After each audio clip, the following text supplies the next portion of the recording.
Encontraron su cuerpo al amanecer, balanceándose de una viga de roble en el granero de tabaco. Sus botas quedaban a apenas unos centímetros del suelo, con las puntas hacia abajo, como si hubiera estado buscando apoyo en algo que ya no estaba allí. La cuerda era de cáñamo grueso, del tipo que usaban para cargar fardos de algodón en los barcos del río. Lo que hizo que todos guardaran silencio no fue solo la imagen del cuerpo de James Horwath girando lentamente con la brisa de la mañana. Fue la pregunta que nadie podía responder. 3 días antes de morir, un jornalero del campo llamado Benjamin le había preguntado algo, una sola pregunta. Y desde ese momento, hasta que lo descolgaron, James Horwath ya no volvió a ser el mismo.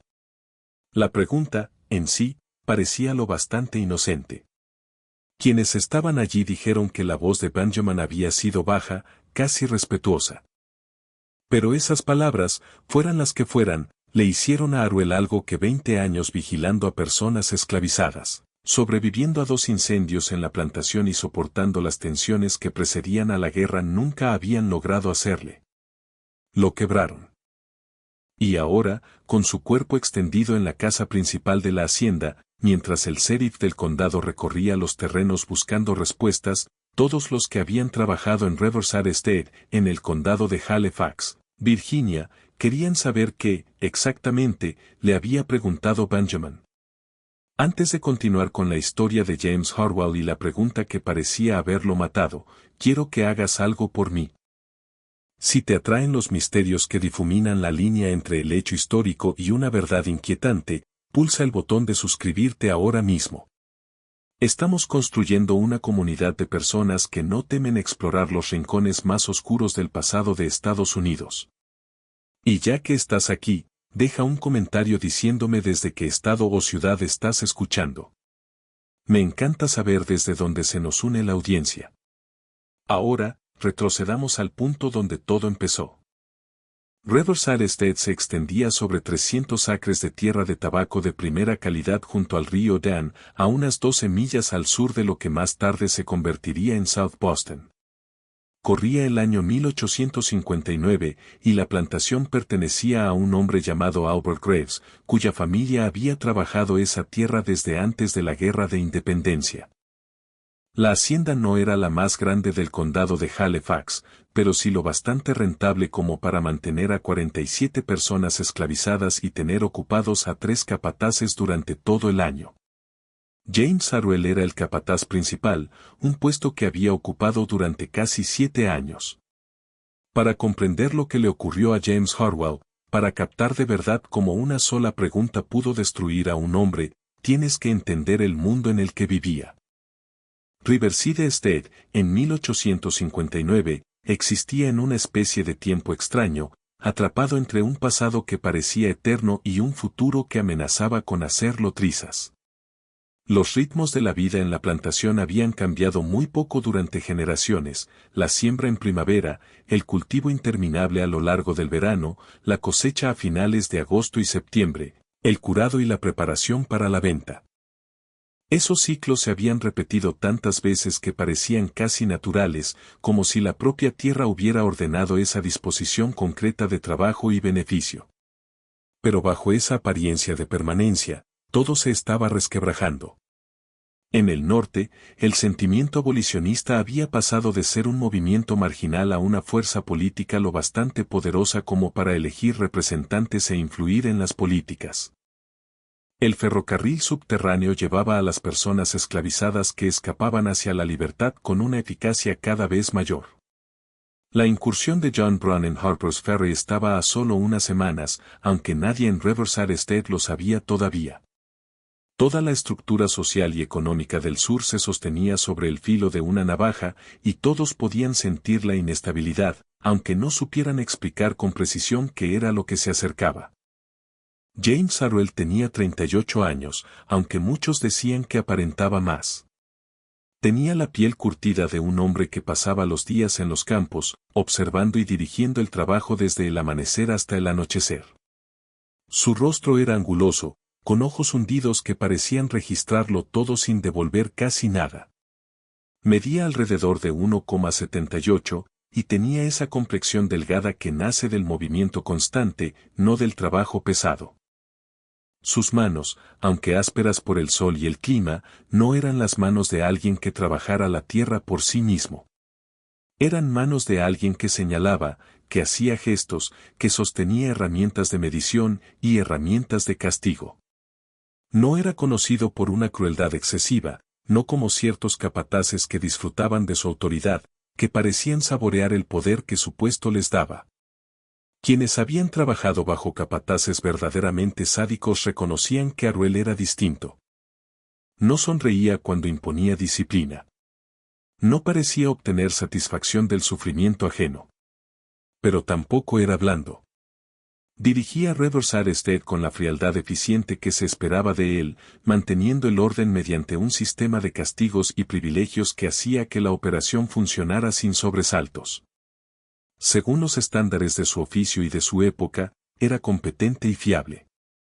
Albert Graves lo había contratado en 1852, después de que el capataz principal anterior muriera de fiebre. Graves entrevistó a varios candidatos y eligió a Aruel específicamente por lo que llamó su disposición apropiada. Con eso, Graves quería decir que Aruel no parecía lo bastante cruel como para dañar una propiedad valiosa mediante violencia excesiva, ni lo bastante blando como para permitir el desorden o reducir la productividad. Aruel entendía la lógica económica de administrar una plantación. Las personas esclavizadas representaban una inversión financiera considerable, y dañar esa inversión era un mal negocio. Pero mantener la productividad y prevenir la resistencia exigía una aplicación constante de reglas y jerarquías. Aruel caminaba esa línea con eficacia. En sus 7 años en Riverside State, Aruel nunca había causado una muerte mediante castigo, nunca había herido a alguien con tal severidad como para impedirle volver al trabajo en pocos días, y nunca había enfrentado desafíos serios a su autoridad. Según las métricas que Albert Graves usaba para evaluar esas cosas, James Harwell era un capataz excelente. Las cosechas de tabaco habían sido consistentemente rentables durante su gestión. Los incidentes de robo o destrucción de propiedad habían sido mínimos. No había habido intentos de fuga, ni resistencia organizada, ni susurros de rebelión. La plantación funcionaba como una máquina bien mantenida, y Aruel era el mecánico que mantenía todas las piezas operando. Aruel vivía en una casa pequeña en el extremo oriental de la hacienda, lo bastante cerca de los barracones para responder a cualquier altercado, pero lo bastante lejos como para mantener la separación que su puesto requería. La casa era sencilla, solo 3 habitaciones, en realidad. Una sala principal con chimenea, un dormitorio pequeño y un cuarto de almacenamiento aún más pequeño. El mobiliario era escaso y funcional, una cama, una mesa con 2 sillas, un arcón para la ropa, estantes para libros y papeles. Mantenía el lugar limpio y ordenado, cada cosa en su sitio, nada superfluo ni decorativo. Nunca se había casado, aunque algunas sirvientas de la casa susurraban que una vez estuvo comprometido con una mujer en Richmond, y que ella rompió el compromiso cuando supo que él había aceptado el puesto de capataz. Dijo que no podía casarse con un hombre que viviera así, recordaba a una de las mujeres mayores. Que eso le cargaría el alma. Fuera cierta o no esa historia, James Harwell vivía solo, comía la mayoría de sus comidas en silencio y pasaba las noches leyendo revistas agrícolas a la luz de una lámpara. A veces se sentaba en el pequeño porche de su casa después de oscurecer, fumando una pipa y mirando las luces distantes de los barracones, pero nunca se unía a los otros capataces para beber o jugar a las cartas como algunos hombres en su posición solían hacer. Las personas esclavizadas en Riverside State vivían en ese espacio terrible entre la supervivencia y el sufrimiento que definía su existencia en todo el sur. Trabajaban los campos de tabaco desde la primera luz hasta el atardecer, con las manos teñidas de marrón por manipular las hojas, la espalda encorvada por el ciclo interminable de plantar, despuntar y cosechar. El trabajo exigía cosas que iban más allá del simple esfuerzo físico. El tabaco era un cultivo que requería atención constante, tiempos precisos y una destreza que se adquiría tras años de experiencia. La temporada empezaba a finales del invierno, cuando las semillas se sembraban en camas especialmente preparadas. Una vez que los brotes alcanzaban el tamaño adecuado, se trasplantaban a los campos principales, un trabajo extenuante que implicaba agacharse miles de veces al día para colocar cada planta en la tierra. Durante la primavera y el verano, las plantas requerían mantenimiento continuo, deshiervar, revisar insectos, retirar los chupones que crecían entre el tallo principal y las hojas. Cuando aparecían las flores, había que despuntarlas para dirigir la energía de la planta hacia la producción de hojas y no hacia la reproducción. La cosecha llegaba a finales de agosto y se extendía hasta septiembre. Las hojas se recogían por etapas, empezando por las inferiores y subiendo a medida que cada sección maduraba. Luego se llevaban al granero de tabaco para el curado, colgándolas de largas varas dentro de la enorme estructura de madera, donde el aire podía circular a su alrededor. El curado duraba semanas y exigía vigilancia cuidadosa. Las hojas que se secaban demasiado rápido se volvían quebradizas y perdían valor. Las que retenían demasiada humedad podían pudrirse o enmohecerse. Un ojo con experiencia sabía, por color y textura, cuando el tabaco había alcanzado el punto perfecto para empacarlo y venderlo. El granero de tabaco, donde más tarde encontrarían a Arwell, era el corazón de la operación, una estructura masiva de madera que dominaba el paisaje cerca del centro de la hacienda. Se había construido en la década de 1790 y se reconstruyó 2 veces tras incendios, cada vez más grande y más sólido que antes. La versión actual medía casi 24 metros de largo y 12 de ancho, con un techo a 2 aguas que alcanzaba casi 9 metros en su punto más alto. Por dentro, el espacio estaba atravesado por vigas y varas para colgar tabaco, formando una compleja celosía tridimensional que ocupaba todo el volumen del edificio. Durante la temporada de curado, cuando el granero estaba lleno de tabaco colgado, entrar allí era como caminar dentro de una catedral dedicada a una deidad agrícola extraña. Las hojas colgaban en cortinas densas, bloqueando casi toda la luz y creando pasillos estrechos entre filas. El olor era abrumador, dulce, terroso y amargo a la vez, tan intenso que parecía tener peso. Partículas de polvo y pequeños fragmentos de hoja seca flotaban en los rayos de luz que se colaban por las paredes, creando una atmósfera casi onírica en su bruma dorada. Benjamin tenía 26 años y había vivido en Riverside Estate toda su vida. Sus recuerdos más antiguos eran de los barracones, la voz de su madre cantando mientras trabajaba, el sabor de la papilla de maíz que era la base de las comidas, la sensación de cansancio que parecía ser el estado natural de la existencia. Había trabajado en el campo desde los 8 años, empezando con tareas simples como llevar agua a los adultos y asumiendo labores más duras a medida que crecía. Su madre, Ruth, trabajaba en la casa principal como cocinera, un puesto que le daba condiciones ligeramente mejores que el trabajo de campo, labores bajo techo, mayor cercanía a la comida y un mínimo prestigio dentro de la jerarquía interna de la comunidad esclavizada. Era una mujer de unos 45 años, alta y delgada, con manos marcadas por años de cocina y ojos que parecían cargar el peso acumulado de todo lo que había visto y soportado. Había nacido en una plantación de Carolina del Norte y fue vendida al padre de Albert Graves cuando tenía 17. Rara vez hablaba de aquellos primeros años, pero a veces Benjamin la sorprendía mirando a lo lejos con una tristeza tan profunda que parecía que el duelo se hubiera vuelto parte permanente de su rostro. El padre de Benjamin había muerto 10 años antes en un accidente con una prensa de tabaco, uno de los grandes dispositivos mecánicos usados para comprimir hojas secas en fardos compactos para el envío. Algo falló en el mecanismo. La prensa bajó de forma inesperada, y su padre quedó atrapado debajo. Vivió 3 días después del accidente, pero las heridas internas eran demasiado graves. Benjamin tenía 16 entonces, lo bastante mayor para entender la muerte, pero lo bastante joven como para sentir que el mundo entero se le derrumbaba. Tras la muerte de su padre, Benjamin se volvió más callado, más retraído. Hacía su trabajo con eficiencia y sin quejarse, pero parecía vivir detrás de una barrera invisible, observándolo todo con una intensidad que a algunos les resultaba inquietante. Casi no sonreía, casi no participaba en esos pequeños momentos de comunidad y conexión que volvían soportable la vida en los barracones. Pero nunca fue hostil ni problemático. Simplemente miraba, escuchaba y recordaba. Lo que de verdad hacía distinto a Benjamin frente a muchos otros en Riverside era que sabía leer. Era algo extraordinario y peligroso en la misma medida. La ley de Virginia prohibía explícitamente enseñar a leer o escribir a las personas esclavizadas, con castigos severos para cualquiera que violara esa norma. La razón era evidente, la alfabetización era poder. Acceso a información. La capacidad de falsificar permisos o comunicarse a distancia.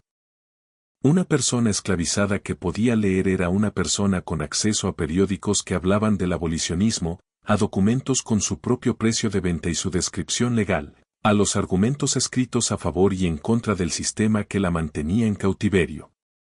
La madre de Benjamin había aprendido a leer años atrás, enseñada por una antigua dueña con ideas progresistas poco comunes para su época y su lugar.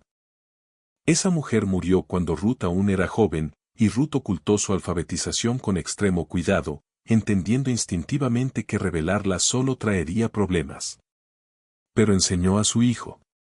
Daba las lecciones en secreto cuando él era apenas un niño, usando cualquier material que pudieran conseguir, periódicos viejos rescatados de la basura, páginas arrancadas de libros dañados, letras trazadas en la tierra cuando no había papel. Benjamin demostró ser un alumno excelente, absorbiendo no solo la mecánica de la lectura, sino una hambre por cualquier texto al que pudiera acceder. Con los años, leyó recortes de revistas agrícolas que quedaban olvidadas, fragmentos de correspondencia, avisos pegados en el pueblo cuando de vez en cuando viajaba con cuadrillas de trabajo.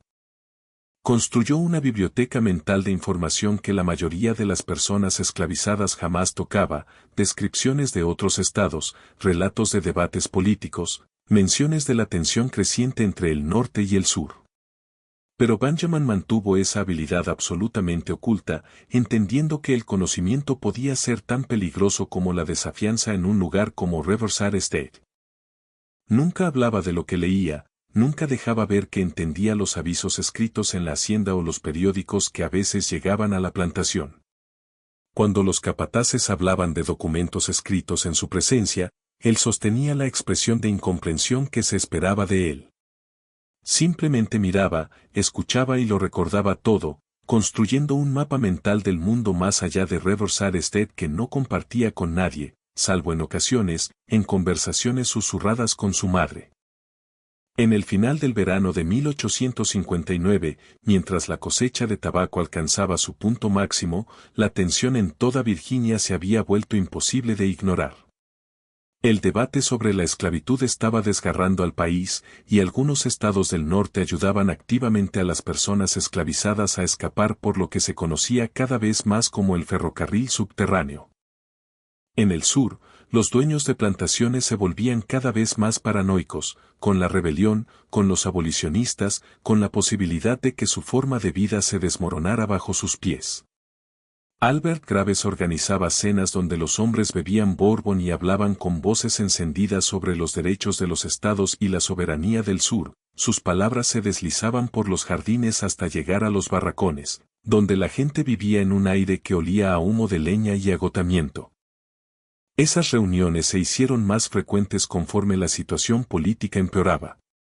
Graves y sus pares se sentaban en el amplio porche de la casa principal, con voces que subían y bajaban al ritmo de discusión y acuerdo, mientras los sirvientes de la casa se movían en silencio entre ellos, rellenando vasos y retirando platos. La madre de Benjamin regresaba de servir en esas cenas con fragmentos de conversación, trozos de noticias del mundo exterior. «Están asustados», le dijo a Benjamin una noche.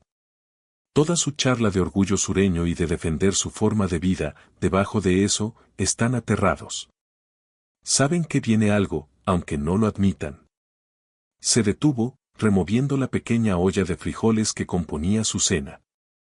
El señor Graves les dijo a sus invitados que está ordenando a los capataces que sean más vigilantes. Dijo que hay rumores de agitadores abolicionistas tratando de provocar una rebelión. Esa vigilancia extra se manifestó de varias maneras. Los capataces realizaban inspecciones más frecuentes en los barracones, buscando cualquier cosa que pudiera indicar resistencia organizada, armas, correspondencia sospechosa, materiales que pudieran usarse para falsificar permisos de viaje. Interrogaban con más dureza sobre movimientos, conversaciones y relaciones entre la gente de la plantación. El ambiente se volvió notablemente más opresivo, como si toda la hacienda contuviera el aliento, esperando que algo se rompiera. James Arwell también sentía esa tensión. Albert Graves se le acercó 2 veces por rumores de agitación entre la fuerza de trabajo esclavizada, susurros de fugas planeadas, reuniones secretas.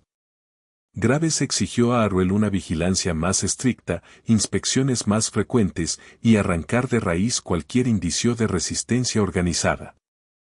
Arwell obedeció, aumentando su presencia en los barracones, interrogando sobre movimientos y registrando cabañas en busca de señales de la rebelión que su empleador temía. Pero Arwell también estaba inquieto por algo que no lograba articular, ni siquiera para sí mismo. La vigilancia creciente, la paranoia elevada, el énfasis constante en prevenir y controlar, todo empezaba a sentirse distinto a años anteriores. Antes, su papel parecía simple: mantener el orden, asegurar la productividad, evitar problemas. Era gestión, logística, la aplicación práctica de un sistema económico. Pero ahora, con la tensión subiendo y el futuro tan incierto, sus actividades diarias se parecían cada vez más a una preparación para la guerra. Ya no solo administraba una fuerza de trabajo, estaba sofocando una posible resistencia a un sistema que quizá no sobreviviría mucho más. Esos pensamientos lo inquietaban de un modo que no terminaba de comprender ni de aceptar. Había pasado 7 años construyendo mecanismos psicológicos para cumplir su función sin quedar consumido por preguntas de moralidad o justicia.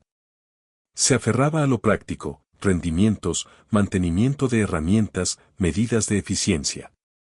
Evitaba pensar en las implicaciones más amplias de lo que hacía o del sistema al que servía. Pero la crisis política, cada vez más intensa, hacía más difícil esa evasión. Cada vez que leía un periódico u oía conversaciones sobre secesión y guerra, una inquietud sutil se le instalaba, y él la reprimía de inmediato. Fue durante una de esas inspecciones intensificadas, en un martes húmedo de finales de agosto, cuando ocurrió el incidente con Marcus. Marcus era un joven de apenas 20 años, con esa dignidad silenciosa que algunas personas conservan incluso en las circunstancias más degradantes. Había nacido en Riverside State, había trabajado los campos de tabaco toda su vida y nunca había causado problemas ni llamado la atención. Era solo uno entre decenas cuyo trabajo hacía rentable la plantación, cuyo nombre aparecía en los libros como valoración de propiedad, no como identidad humana. Alguien, nunca quedó claro quién, le informó a James Harwell que Marcus tenía una pequeña figura de madera tallada que podría ser una señal, quizá una marca para quienes planearan escapar. El objeto en sí era simple: un pájaro en vuelo, de no más de 8 centímetros, tallado en roble con una habilidad notable. Las alas abiertas, la cabeza girada levemente a un lado, las plumas sugeridas con cortes cuidadosos en lugar de detalles minuciosos. Era, objetivamente, una pieza hermosa, algo que uno hace en momentos de silencio como expresión de creatividad o esperanza, o simplemente para sostener algo bello en un mundo casi vacío de belleza. Pero en la atmósfera paranoica de agosto de 1859, un pájaro tallado se volvía sospechoso. ¿Podría ser un símbolo? ¿Una señal? ¿Una violación de las reglas no dichas sobre posesiones personales y pensamiento independiente? James Arwell, presionado por Albert Graves para demostrar vigilancia, decidió tratarlo como evidencia de una posible resistencia. Confrontó a Marcus al caer la tarde, cuando el trabajo del día ya había terminado. Había otras personas presentes, algunos regresaban de los campos, otros preparaban la comida frente a sus cabañas. Arwell levantó el pájaro de madera y le preguntó a Marcus de dónde lo había sacado. Marcus explicó con honestidad que él mismo lo había tallado durante varias semanas, en los pocos momentos libres que tenía. Lo dijo sin desafío ni evasivas, solo como un hecho. Aruel le preguntó qué significaba el pájaro. Marcus pareció confundido por la pregunta. Es solo un pájaro, señor, dijo. Me gusta ver a los pájaros, cómo vuelan. Quería hacer algo así. Nada más, insistió Aruel. ¿No es una señal, no es un símbolo? No, señor, respondió Marcus. Solo un pájaro. Más tarde, la gente debatiría si Aruel creyó esa explicación o no. Algunos pensaban que él entendía perfectamente que el pájaro era exactamente lo que Marcus decía, una pieza de arte hecha en los pocos instantes de tiempo propio. Otros creían que Aruel de verdad se convenció de que había algo sospechoso, arrastrado por la paranoia general de la plantación. Y otros sugerían que Aruel sabía la verdad, pero decidió actuar igual, demostrar la vigilancia que Graves exigía, existiera o no una amenaza real. Lo que todos coincidían en recordar era lo que ocurrió después. Aruel confiscó el pájaro y sentenció a Marcus a un castigo para dar ejemplo. El castigo nunca fue descrito con detalle por quienes lo presenciaron. En parte por el trauma de ver esas cosas, y en parte porque describirlo exigiría decir en voz alta detalles que casi todos preferían dejar sin nombrar. Lo importante fue que ocurrió ante otros, en el espacio entre los barracones y el granero de tabaco, y que duró hasta que Marcus ya no pudo sostenerse en pie. Cuando terminó, otros 2 hombres tuvieron que cargar a Marcus hasta su cabaña. Tenía la espalda desgarrada, el cuerpo temblando por el shock y el dolor, y el rostro vacío con esa desconexión que aparece cuando el sufrimiento supera la capacidad de la mente para procesarlo. Ruth, la madre de Benjamin, y otras mujeres pasaron la noche cuidándolo, aplicando el poco conocimiento médico que tenían, intentando evitar infecciones y mitigar el dolor sin acceso a medicinas ni suministros adecuados. James Aruel se alejó de la escena sin expresión, entregó el pájaro tallado a Albert Graves como prueba de su vigilancia, y continuó con sus deberes de ese día como si nada significativo hubiera pasado. Hizo una entrada breve en su diario. Acción disciplinaria. Jornalero Marcus. Objeto no autorizado. Y ese fue todo el registro oficial. Ningún detalle sobre cuál era el objeto. Ninguna descripción del castigo. Ninguna nota sobre el estado de Marcus después. Solo una línea en un libro contable, una entrada entre cientos, fácil de pasar por alto si no estabas buscándola. Esa noche, mientras el sol se hundía sobre los campos de tabaco y el trabajo por fin terminaba, Benjamin se quedó afuera de la cabaña de su madre y vio a James Harwell cruzar los terrenos hacia su casa pequeña. El capataz caminaba con su paso medido de siempre, el sombrero bajo para ahuyentar los insectos que zumbaban en el aire húmedo. No había nada en su postura que indicara que hubiera ocurrido algo fuera de lo normal. Se veía exactamente como siempre, competente, distante, concentrado en la siguiente tarea. Benjamin se quedó ahí, en la oscuridad que crecía, pensando en Marcus, en el pájaro tallado, en toda la violencia que recorría Riverside Estate como el río que le daba nombre. Pensó en su padre, muerto en un accidente industrial que nunca provocó cambios en la seguridad ni en el mantenimiento del equipo. Pensó en su madre, gastando la vida cocinando para gente que la consideraba propiedad. Pensó en sí mismo, ocultando que sabía leer porque el conocimiento se trataba como un peligro en un sistema construido para mantener a la gente ignorante de su propia realidad. Y pensó en James Harwell. En cómo un hombre podía hacer esas cosas y luego simplemente alejarse, aparentemente sin cargar con lo que había hecho. ¿Cómo funcionaba eso? ¿Qué procesos mentales permitían infligir sufrimiento y luego cenar, leer revistas agrícolas, dormir toda la noche y despertar listo para repetirlo? Benjamin no tenía respuestas. Pero empezaba a ver algo, que hombres como Aruel mantenían su equilibrio psicológico a través de una evasión deliberada, enfocándose en lo práctico y en los registros oficiales, ignorando todo lo que no encajaba allí. Miraban libros con pesos de tabaco y costos de herramientas, no rostros, nombres y actos concretos de violencia. Contaban fardos y calculaban márgenes de ganancia, no consecuencias ni dolor. El sistema funcionaba porque quienes lo operaban habían desarrollado formas de no ver lo que en realidad estaban haciendo. Durante los 2 días siguientes, la vida en Riverside Estate siguió con su ritmo habitual. La cosecha avanzó, el granero de curado se llenó de hojas colgadas, y James Harwell continuó con sus rondas de inspección y supervisión. Marcus se recuperó lentamente. Volvió a tareas ligeras después de 3 días, aunque se movía rígido y se estremecía cuando ciertos movimientos tiraban de las heridas al sanar. Nadie habló directamente de lo ocurrido. Conversar sobre eso era peligroso, podía interpretarse como agitación o resistencia, pero el conocimiento quedaba suspendido en el aire como el polvo de tabaco que llenaba el granero. Benjamin siguió trabajando, atendiendo las plantas y preparando las hojas cosechadas para el curado. Le asignaron pasar la mañana del viernes en el granero, revisando las hojas de las estanterías inferiores y comprobando su nivel de secado. Era un trabajo solitario, perfecto para pensar, para dar vueltas a ideas que se le venían formando desde el incidente con Marcus. El granero era enorme y silencioso, saturado del olor abrumador del tabaco en proceso de curado. La luz entraba por rendijas en las tablas, creando columnas de polvo iluminado que cortaban la penumbra. Las hojas colgaban en filas ordenadas que se extendían a lo largo del edificio. La atmósfera era casi meditativa, un lugar donde los pensamientos podían madurar y volverse nítidos sin interrupción. Benjamin revisaba las hojas de los estantes bajos, probando su textura entre los dedos, cuando James Harwell entró solo al granero. Harwell inspeccionaba el lugar con frecuencia, así que su presencia no era extraña. Caminó entre las cortinas de tabaco, tomando notas en el pequeño cuaderno de cuero que siempre llevaba. Benjamin siguió trabajando, consciente del capataz pero sin reconocerlo directamente. Era lo esperado, mantener el enfoque, mostrar diligencia, evitar interacción innecesaria.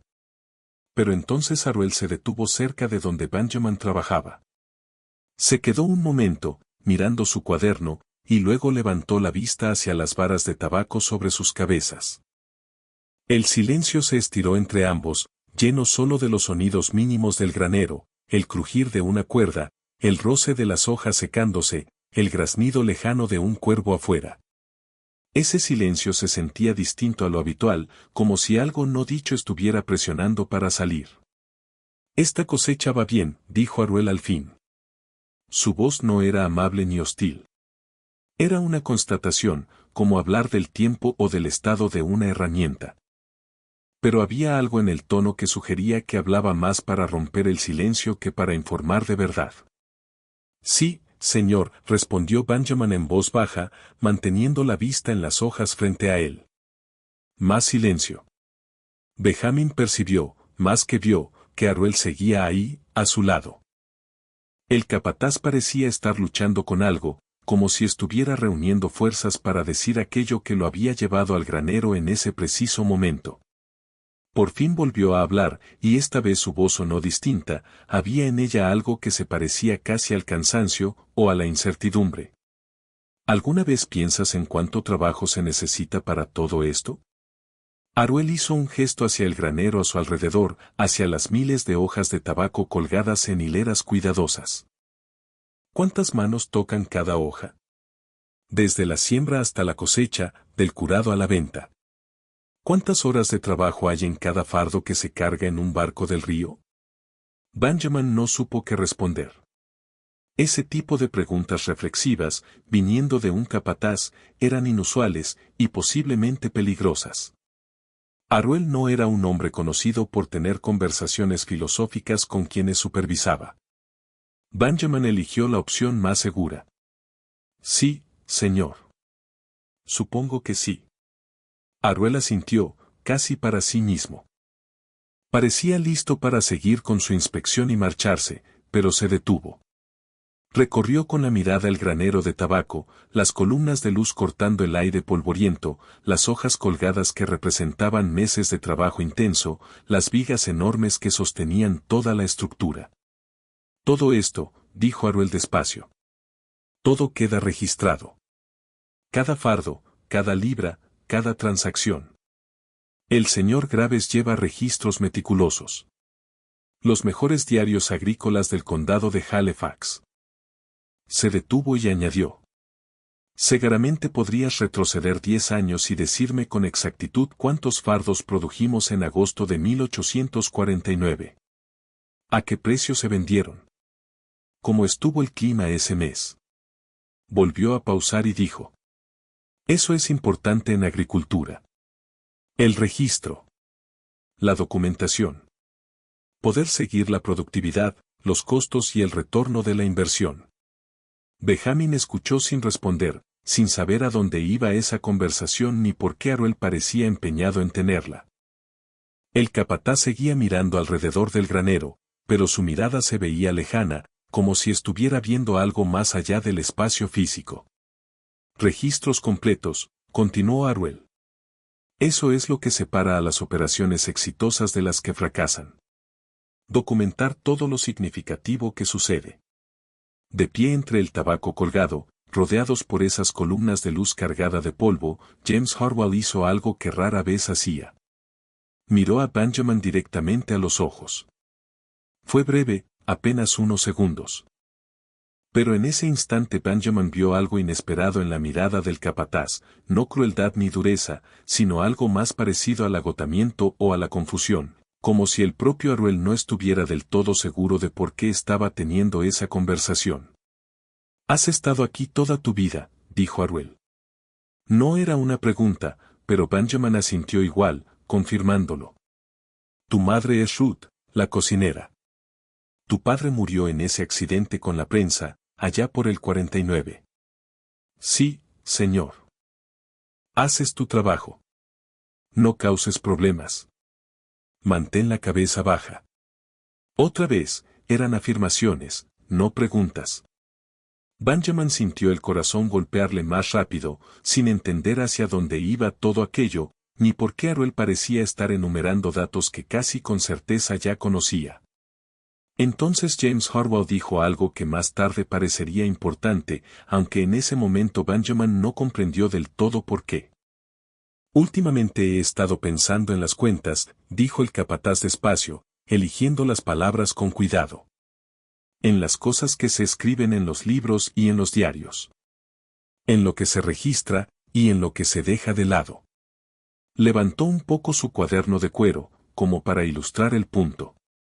Cada fardo de tabaco que sale de esta hacienda queda registrado. Cada compra de equipo, cada gasto, cada transacción, todo escrito, fechado, firmado. Dentro de 20 años, alguien podría abrir estos libros y ver exactamente lo que pasó aquí. Podría decirte con precisión cuán rentables fuimos, cuáles fueron nuestros costos, cómo funcionaba la operación.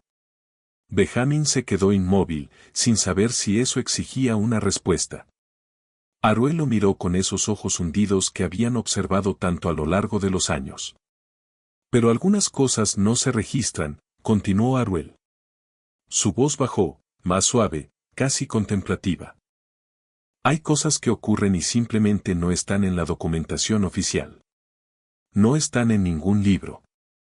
No hay una entrada detallada, quizá una nota breve, tal vez. O a veces nada, como si nunca hubieran pasado. Como si no hubieran sido lo bastante importantes para merecer un registro permanente. El silencio que siguió se sintió pesado, cargado de significado no dicho.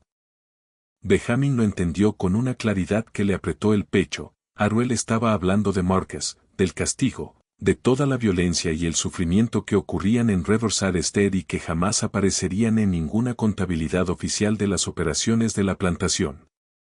Benjamin había pasado la vida entera aprendiendo a leer las situaciones, a entender lo que se comunicaba más allá de las palabras. Era una habilidad de supervivencia, percibir lo que la gente blanca realmente quería decir, sin importar lo que dijera de forma explícita. Y en ese momento, Reconoció que James Harwell estaba haciendo algo inusual. Estaba admitiendo, aunque fuera de manera indirecta, la distancia entre los registros oficiales y la realidad. Estaba aceptando, quizás sin darse cuenta del todo, que existían dos historias de Riverside Estate, la escrita en libros y diarios agrícolas, y la que vivía en la memoria y el trauma, y en todo lo demasiado terrible o demasiado perturbador para documentarlo. Y fue entonces cuando Benjamin hizo su pregunta. Más tarde, la gente debatiría la formulación exacta y si Benjamin pensaba decirla o si le salió de manera espontánea. Pero quienes estaban lo bastante cerca para oírlo, y había al menos 3 personas trabajando en partes adyacentes del granero, coincidieron en lo esencial de lo que dijo Benjamin. Su voz fue baja, casi suave. No sonó enojado ni acusatorio. Si acaso, tenía una sinceridad curiosa, como si de verdad estuviera preguntando algo que quería entender. Mantuvo la postura respetuosa que se esperaba de él, no clavó una mirada desafiante, no cambió su lenguaje corporal de ninguna manera que pudiera interpretarse como amenaza o insolencia.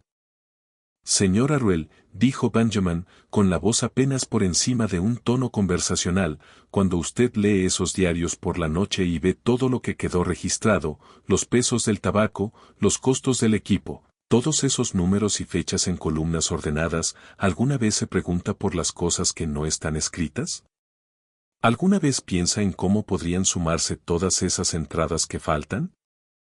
Y si alguien las escribiera todas, cada cosa que pasó y nunca se registró, cada detalle que se dejó fuera o se resumió en una sola línea, ¿su nombre estaría en más páginas de las que podría contar?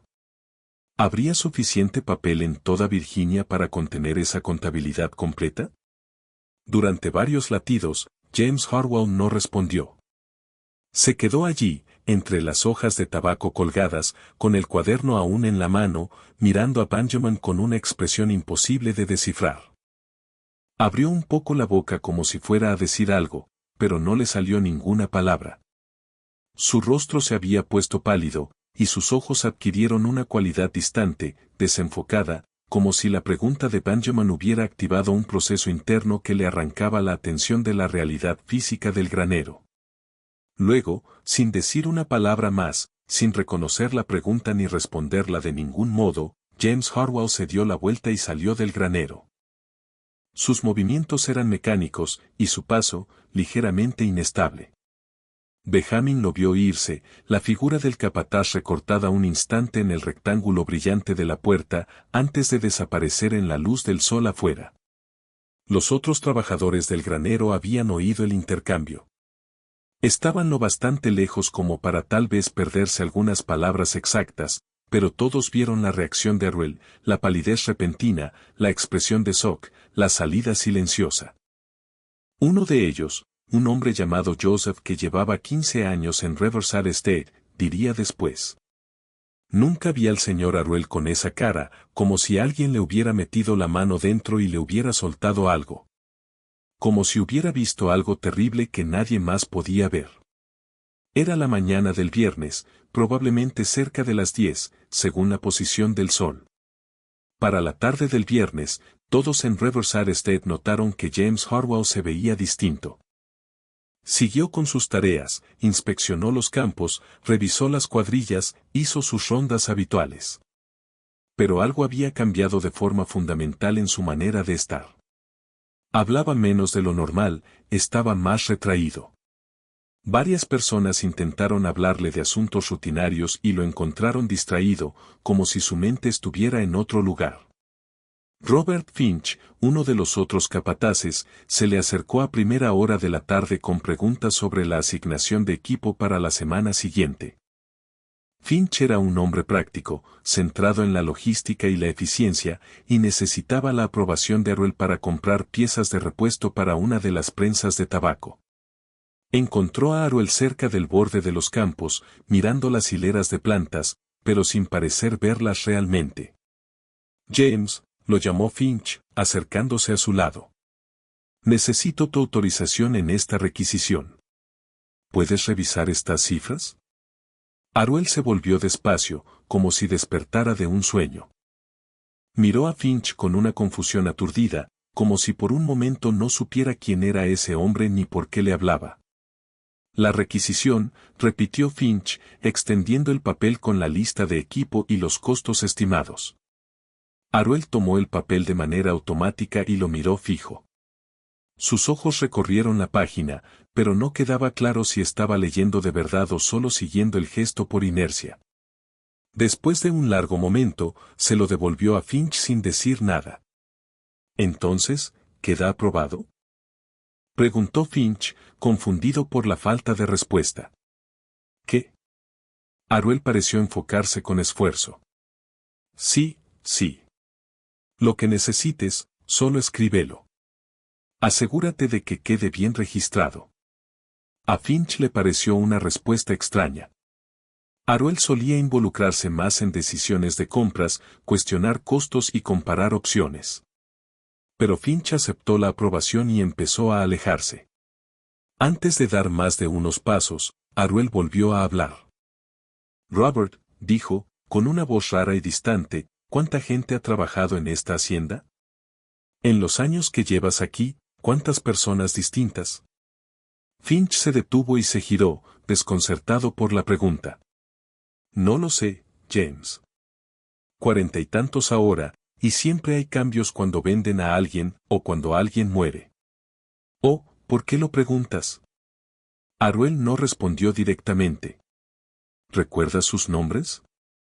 «¿Todos?». «Algunos», dijo Finch despacio. «Los que han estado aquí mucho tiempo. O los que dieron problemas. O los que eran especialmente buenos trabajadores». «¿Por qué?». «Estaba intentando recordar antes», dijo Aruel, aún con ese tono lejano, intentando acordarme de la primera persona a la que castigué aquí. Fue mi segunda semana, creo. Hace 7 años. Alguien rompió una herramienta, o robó algo, no puedo recordar cuál fue la falta. Tampoco puedo recordar el nombre de esa persona. Solo recuerdo que lo anoté en algún lado, porque el señor Graves quería registros de todas las acciones disciplinarias, pero no puedo recordar el nombre». Finch se sintió cada vez más incómodo con esa conversación. «Eso es normal, ¿no?», dijo. «No podemos recordar cada incidente pequeño de hace años. Tratas con decenas de personas todos los días.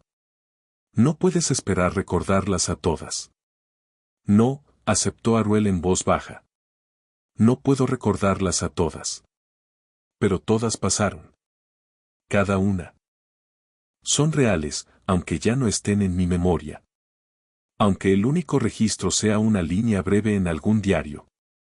«James», preguntó Finch, ahora genuinamente preocupado, «¿estás bien? Estás hablando raro. Tal vez deberías descansar. Salir de este calor». Aruel pareció sacudirse, como intentando volver a funcionar con normalidad. «Estoy bien», dijo, aunque su tono sugería lo contrario. «Solo estoy cansado. Sigue con esa requisición. Te veo después». Finch se fue, inquieto por la interacción. Más tarde le diría al sheriff Brannan que, en esa conversación, Aruel había parecido atormentado, como si algo lo estuviera consumiendo por dentro.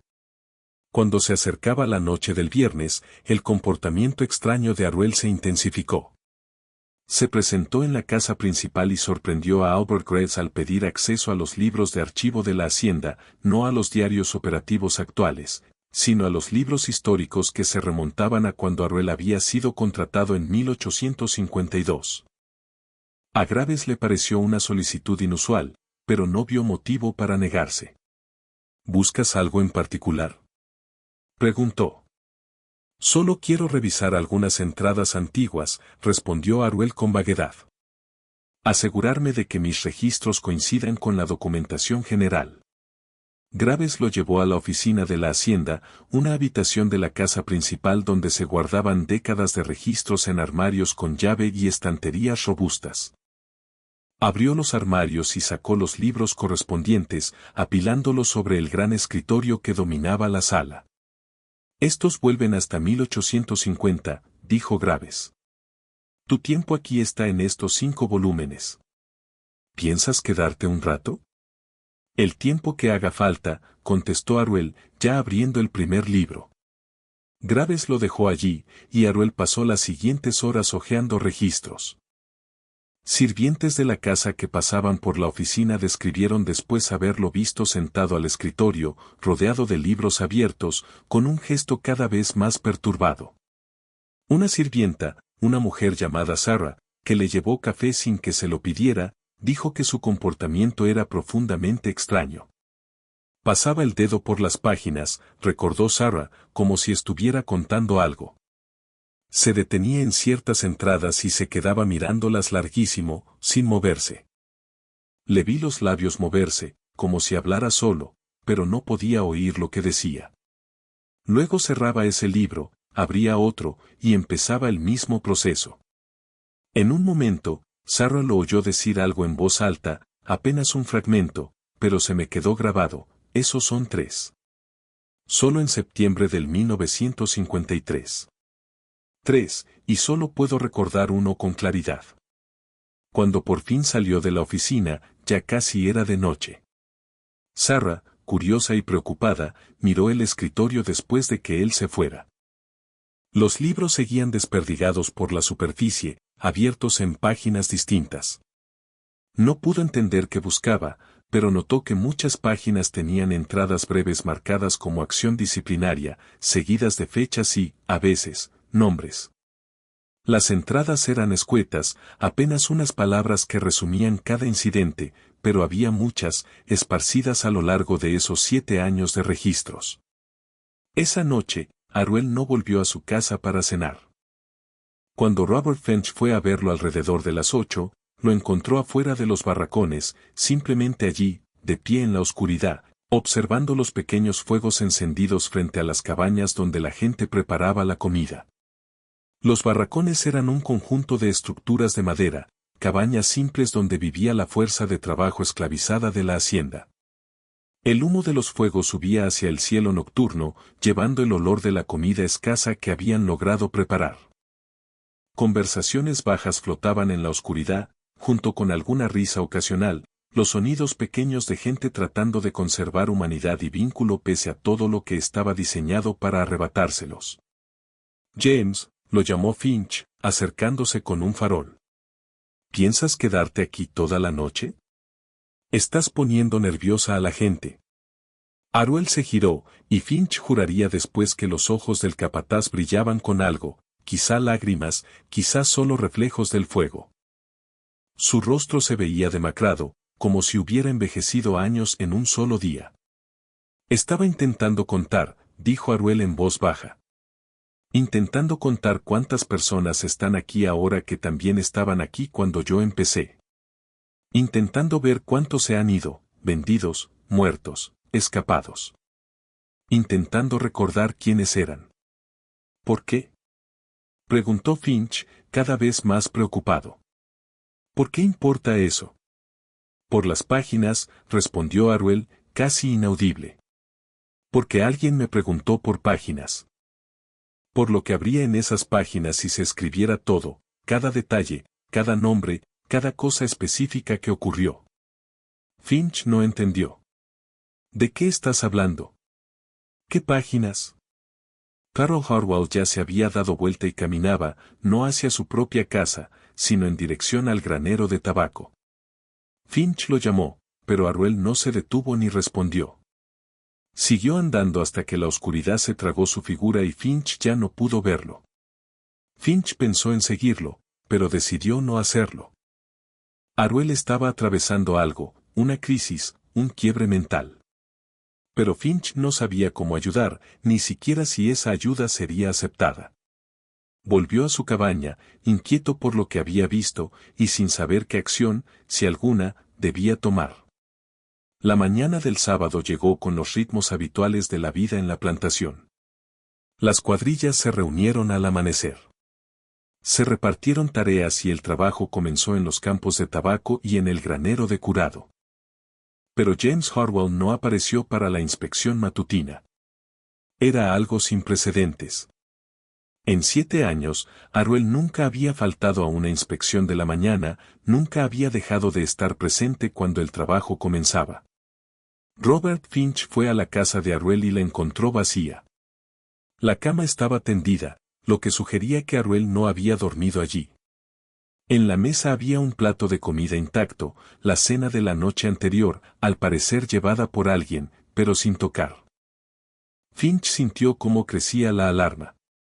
Revisó el granero de tabaco, pensando que quizá Aruel había pasado la noche allí, pero solo encontró a los trabajadores habituales empezando sus tareas.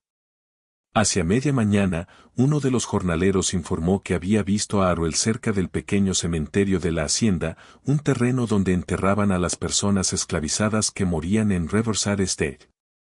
Las tumbas eran simples, la mayoría marcadas apenas con cruces de madera o piedras ásperas. Pocas tenían nombres. En los libros de la hacienda, las muertes solían anotarse así: jornalero, varón, edad aproximada 30, sin más identificación. Finch fue al cementerio y lo encontró allí, caminando despacio entre las tumbas. Al acercarse, vio que Aruel llevaba su cuaderno de cuero y parecía intentar hacer coincidir tumbas con entradas en sus registros. James, dijo Finch con cuidado, sin querer asustarlo, la gente pregunta dónde estás. El trabajo ya empezó y te necesitan. Aruel levantó la vista, desorientado. ¿Sabes quién está enterrado aquí?, preguntó. ¿Qué tumba es cuál? He estado intentando deducirlo por los registros, pero la mayoría de las entradas no tienen nombres, solo fechas y edades aproximadas.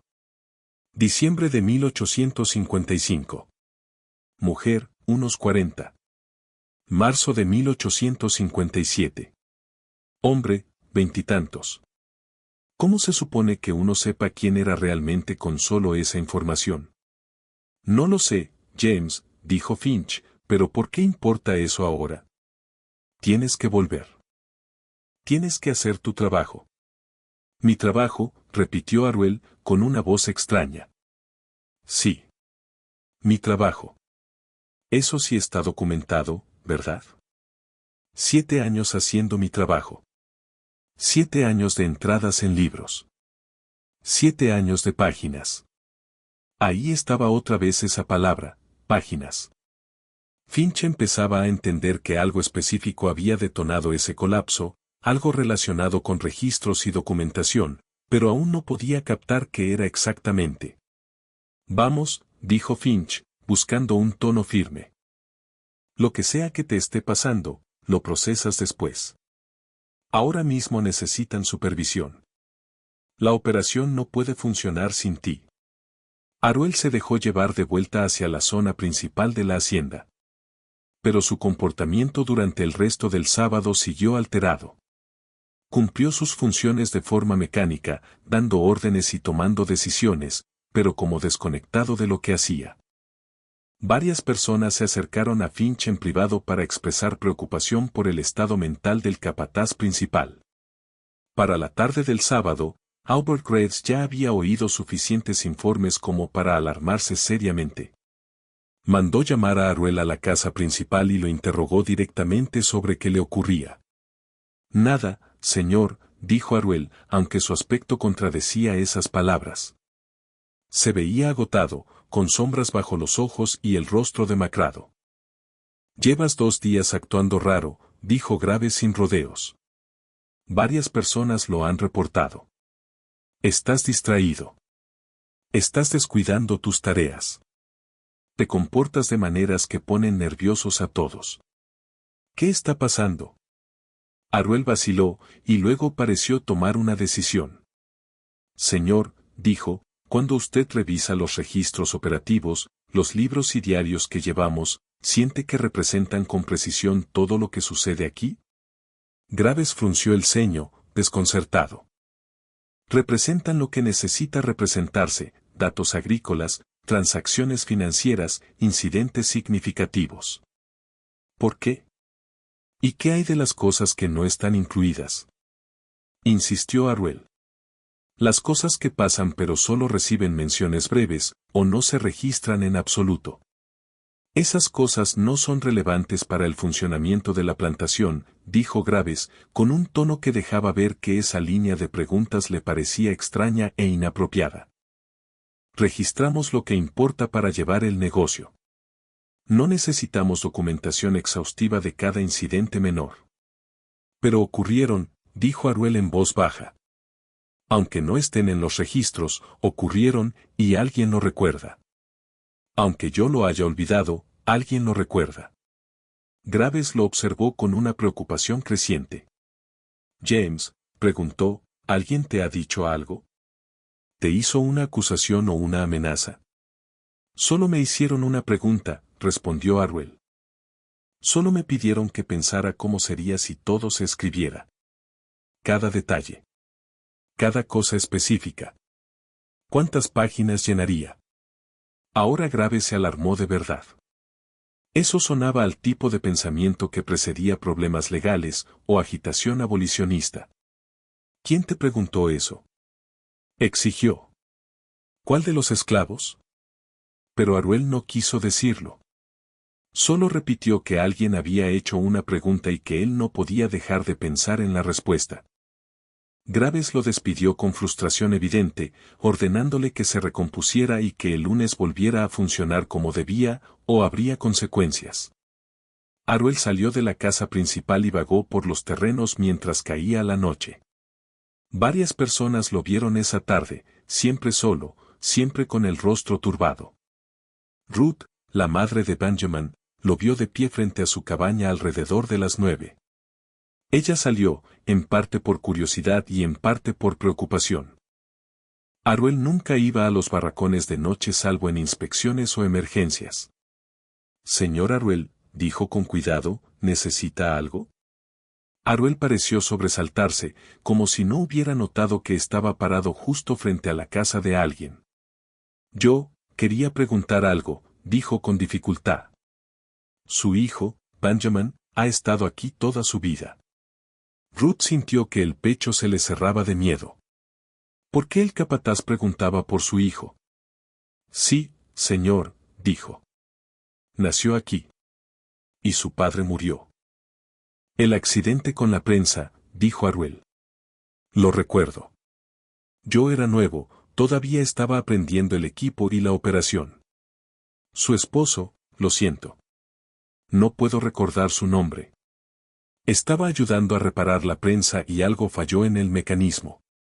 Se llamaba Thomas, dijo Ruth en voz baja. Y sí, señor. Eso fue lo que pasó. Thomas, repitió Aruel. Debería haberlo recordado. Debería poder recordar el nombre de un hombre que murió en un accidente bajo mi vigilancia. Se detuvo y añadió. Me pregunto si lo escribí por completo. Sé que hubo un informe del incidente para el señor Graves, pero no recuerdo cuán detallado era. No recuerdo si puse su nombre completo, o si solo lo describí como jornalero, accidente con la prensa. Ruth no supo qué decir. Esperó en silencio, observando el rostro del capataz a la luz tenue de su cabaña. Su hijo me hizo una pregunta ayer, dijo Aruel por fin, en el granero de tabaco. Sobre registros y memoria. Sobre lo que quedaría escrito si se escribiera absolutamente todo. Ruth sintió que un frío le caía en el estómago. ¿Qué había hecho Benjamin? Señor, si fue irrespetuoso, yo me disculpo. No quiso. No, la interrumpió Aruel. No fue irrespetuoso. Solo hizo una pregunta. Pero no puedo dejar de pensar en ella. No puedo dejar de intentar responderla. Se quedó un momento más en la oscuridad, y luego se fue sin decir nada más. Ruth fue a buscar a Benjamin de inmediato, aterrada por las consecuencias que pudiera traer aquella conversación con el capataz. Lo encontró en la cabaña de un vecino, ayudando a reparar un techo que goteaba con trozos de madera y brea. Lo apartó y le exigió que le dijera qué le había dicho a Aruel. Benjamin le explicó la conversación en el granero, los comentarios de Aruel sobre la documentación, su propia pregunta sobre cómo sería una contabilidad completa, la reacción de shock del capataz y su salida en silencio. ¿Por qué le dirías eso? Preguntó Ruth con urgencia. Tú sabes que no se habla con un capataz de nada que no te pregunte directamente. Estaba hablando de Marcus, dijo Benjamin en voz baja. De cómo algunas cosas no se registran. De cómo los libros muestran el rendimiento del tabaco, pero no lo que les pasa a las personas. Casi lo estaba admitiendo, mamá. Casi estaba reconociendo que hay una diferencia entre lo que se escribe y lo que es real. Así que solo le pedí que pensara en esa diferencia, en lo que significaría verlo todo puesto sobre la mesa. Y ahora se está desmoronando, dijo Ruth. Anda como un fantasma, hace preguntas raras, parece que perdió la cabeza. ¿Sabes lo que harán si creen que tú causaste esto? Si deciden que de algún modo lo atacaste, lo amenazaste o ejerciste alguna influencia. Benjamin asintió, serio. Lo sé. Pero, mamá, yo solo hice una pregunta. No lo amenacé. No lo toqué. Solo le pedí que pensara en algo que él ya estaba pensando. Si eso lo quebró, se quedó callado, dejando lo demás sin decir. Si una pregunta simple podía quebrar a James Harwell, entonces Arwell ya estaba dañado por dentro de un modo que no tenía nada que ver con Benjamin. El domingo amaneció despejado y cálido, uno de esos días de final de verano en que el calor se acumula durante la mañana y revienta por la tarde. Para la mayoría en Riverside Estate, el domingo significaba un respiro parcial, todavía había trabajo, pero menos intenso que los 6 días anteriores. Algunos aprovechaban para atender pequeños huertos, remendar ropa o, simplemente, descansar. El trabajador que descubrió el cuerpo de James Harwell fue un hombre llamado David, uno de los más experimentados, asignado a preparar el equipo en el granero de tabaco para la semana que venía. Llegó al granero alrededor de las 6 de la mañana, justo cuando el sol empezaba a borrar el fresco de la noche. Lo que vio al abrir la puerta lo perseguiría toda su vida. James Harwell colgaba de una de las vigas principales de soporte, a unos 12 pies del suelo. Su cuerpo se mecía apenas con la corriente de aire que entró al abrir la puerta. Tenía el rostro girado, pero no había duda de quién era, la ropa, la complexión, la cadena distintiva del reloj visible incluso desde lejos. David se quedó paralizado durante varios segundos, con la mente intentando entender lo que tenía delante. Luego se dio la vuelta y echó a correr, pidiendo ayuda, la voz rompiendo el silencio de la mañana. En cuestión de minutos, la gente empezó a llegar desde todas partes. Robert Finch fue el primero en arribar, miró la escena una sola vez e inmediatamente ordenó que todos se quedaran afuera mientras él iba a informar a Albert Graves. Para cuando el sheriff Thomas Brannan llegó del pueblo hacia media mañana, el granero ya estaba lleno de gente pese a las órdenes de Finch, otros capataces, sirvientes de la casa y, por fin, el propio Graves, todos en silencio atónito bajo el cuerpo suspendido de Harwell. La escena era profundamente perturbadora por su inmovilidad.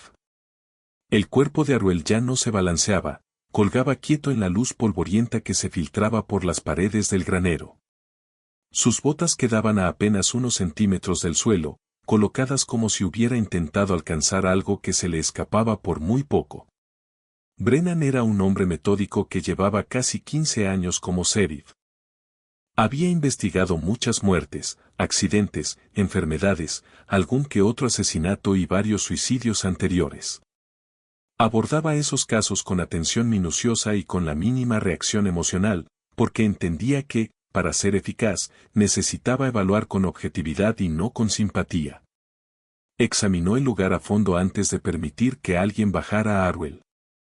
La cuerda estaba asegurada a una viga a unos 12 pies del suelo, uno de los principales soportes estructurales que recorrían el largo del granero. Parecía una cuerda de cáñamo común, de las que se usaban en toda la plantación para distintas tareas.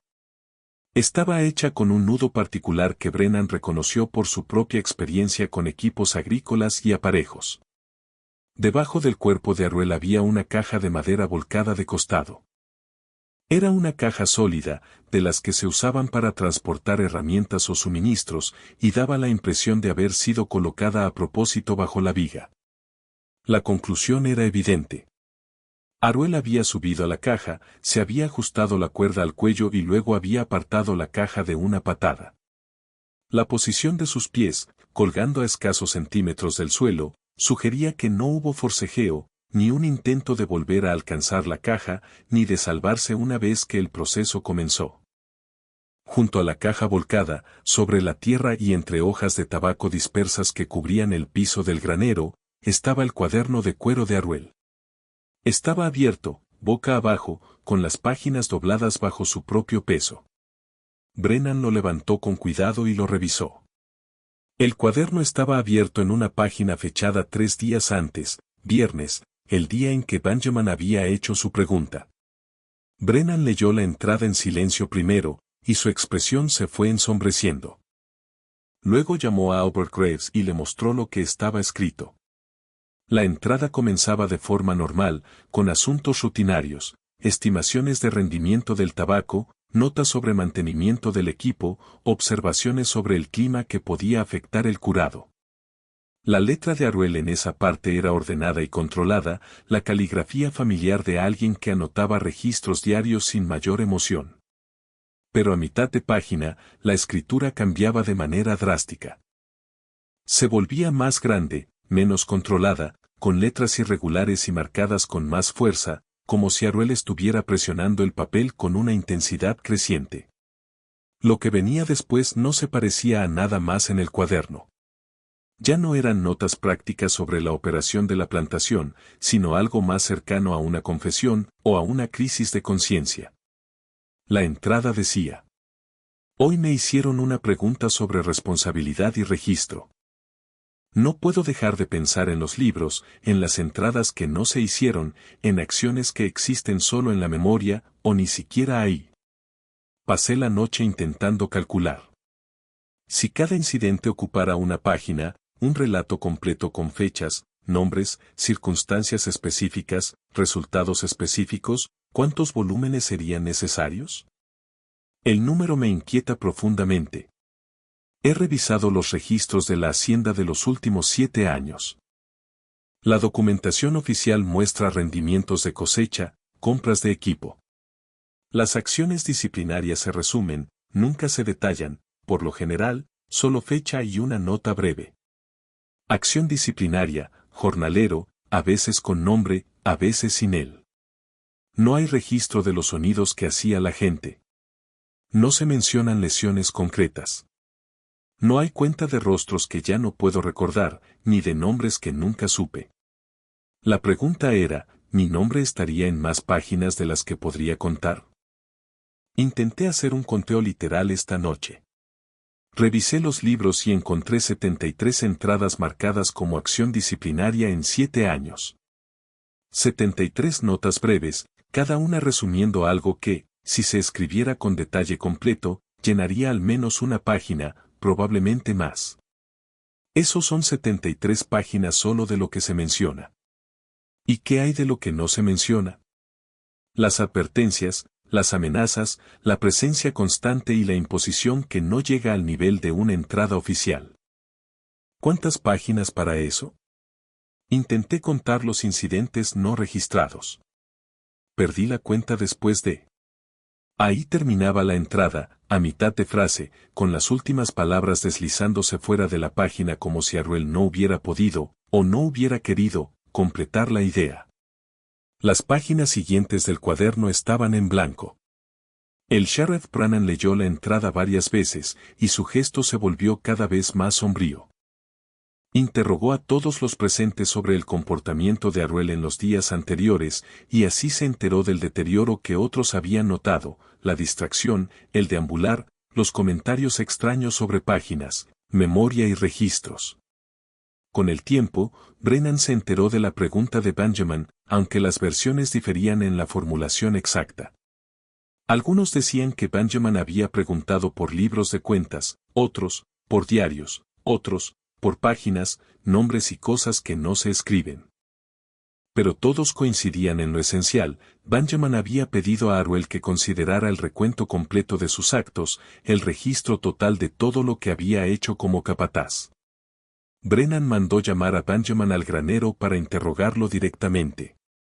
Benjamin llegó sin resistencia ni miedo aparente, aunque debía saber que ser citado por un sheriff blanco para responder por la muerte de un hombre blanco era extraordinariamente peligroso. «Usted tuvo una conversación con el señor Arruel el viernes por la mañana», dijo Brennan. No era una pregunta, pero Benjamin asintió. ¿En este granero? Sí, señor. Dígame qué se dijo. Todo lo que recuerde. Benjamin relató la conversación, la presencia de Arruel en el granero, sus comentarios sobre registros y documentación, su observación de que algunas cosas quedan anotadas y otras no. Luego, la pregunta de Benjamin, si Arruel pensaba alguna vez en las entradas faltantes, en cómo sería un recuento completo, en si el nombre de Arruel aparecería en más páginas de las que podía contar. Brennan escuchó sin interrumpir, observando con atención el rostro de Benjamin. ¿Qué quiso decir con esa pregunta?, preguntó cuando Benjamin terminó. ¿Qué estaba intentando lograr? Benjamin eligió las palabras con cuidado. El señor Arruel estaba hablando de cosas que pasan pero no se escriben. De la diferencia entre los registros oficiales y lo que realmente ocurre. Yo solo pregunté si había pensado en lo que esa diferencia podía significar, cuánto podía faltar en los libros. Usted le estaba pidiendo que enfrentara todo lo que había hecho y que no está en los registros oficiales, dijo Brennan con franqueza, que imaginara todo documentado por completo. ¿Quería hacerlo sentir culpable? Benjamin sostuvo la mirada del sheriff. Hice una pregunta, señor. Solo una pregunta. No sabía cómo iba a responder, ni si le afectaría en absoluto. Solo tenía curiosidad por lo que diría. Brennan lo estudió un largo momento, tratando de decidir si aquello era verdad o una evasión cuidadosamente medida. Al final, se volvió hacia Albert Graves. Este hombre hizo una pregunta, dijo Brennan. Una pregunta punzante, quizá, una que pudo obligar a Arruel a pensar en cosas incómodas. Pero hacer una pregunta no es un delito. Y el señor Arruel claramente se quitó la vida. La caja volcada, la cuerda preparada, la entrada del cuaderno, todo apunta a suicidio. Nadie lo obligó a hacer esto. No fue coaccionado ni amenazado. Se destruyó a sí mismo. Graves quería castigar a Benjamin de todas formas, alegando que provocar que un capataz se suicidara era, en esencia, asesinato. Pero Brennan se mantuvo firme. No se puede colgar a un hombre por hacer una pregunta, dijo sin rodeos. Y menos cuando el hombre al que se la hizo fue y se colgó 3 días después. Si su capataz era tan frágil psicológicamente que una sola pregunta lo quebró, no es culpa del esclavo. La discusión se prolongó, pero Brennan no cedió. Desde el punto de vista legal, no había caso contra Benjamin. No se había cometido ningún delito más allá del suicidio, y no se puede procesar a alguien por autoasesinato. Al final, Graves cedió, aunque siguió profundamente inquieto por todo el asunto. Bajaron el cuerpo de James Horvath y lo llevaron a la casa principal para prepararlo para el entierro. La causa oficial de muerte quedó registrada como suicidio por ahorcamiento, con una nota indicando que el fallecido había mostrado señales de perturbación mental en los días previos. Las circunstancias que detonaron esa perturbación se mencionaron apenas de forma breve en el informe de Brennan. El capataz se había obsesionado con cuestiones de registro y responsabilidad histórica. Deterioro mental observado por múltiples testigos durante el periodo de 3 días previo a la muerte.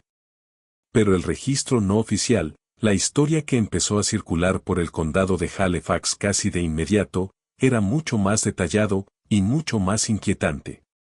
El relato de James Horvath y la pregunta que lo quebró resultó irresistiblemente cautivador, tocando algo profundo en la psicología de la gente de toda la región. ¿Qué te parece esta historia hasta ahora? ¿Te estás preguntando qué fue lo que realmente llevó a James Horvath a su punto de quiebre? Si este relato de responsabilidad y registros ocultos te mantiene enganchado, apóyame con un like y deja un comentario con tu teoría. ¿Crees que la culpa de Arruel fue suficiente para matarlo, o hubo algo más detrás?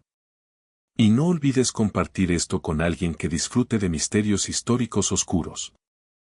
Ahora, exploremos qué ocurrió después de que lo bajaran, y los detalles aún más sombríos que salieron a la luz. En los días posteriores a la muerte de Arruel, el sheriff Brennan continuó investigando, no tanto porque creyera que hubiera un crimen que resolver, sino porque se sintió obligado a entender exactamente qué había pasado. La destrucción psicológica de un hombre como respuesta a una sola pregunta lo inquietaba profundamente, insinuando dinámicas que no comprendía del todo, pero que reconocía como significativas. El primer dato adicional vino de Robert Finch, quien le dijo a Brennan que había oído voces provenientes del granero de tabaco tarde en la noche del sábado, la víspera de que encontraran el cuerpo de Arruel.